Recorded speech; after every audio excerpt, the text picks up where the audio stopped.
Shivanshu recording studio बानावर बिशुनगंज।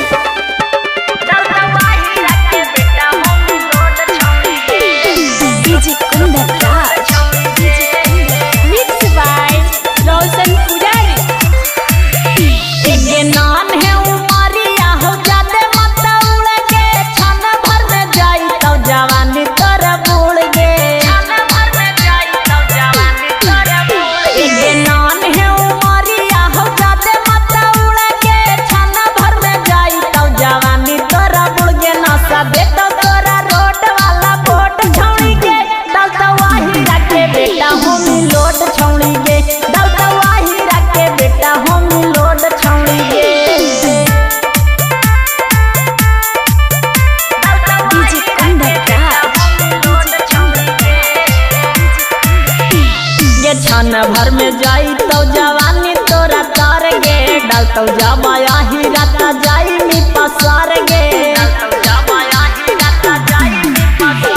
ये छन भर में जाई तो जवानी तोरे तार गे डाल तो जाबाया हीरा छौड़ी जाई मी पसार तोरा बोट में घुसाई दे तो कोट छौड़ी गे डाल तो वाही रखे बेटा होमी लोड छौड़ी गे डाल तो जातो जिके बेटा होमी लोड छौड़ी गे।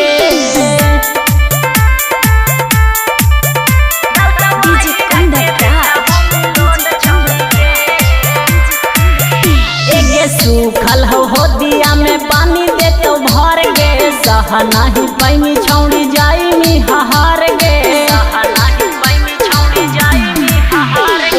सूखल हो दिया में पानी दे तो भर गे सह नहीं पैनी छौड़ी जाई मी हार डाली दे तौरी तेसवा करके सोझ छौड़ी गे डाल तो वाही रखे बेटा होमी लोड छौड़ी गे डाल तो वाही रखे बेटा होमी लोड छौड़ी गे।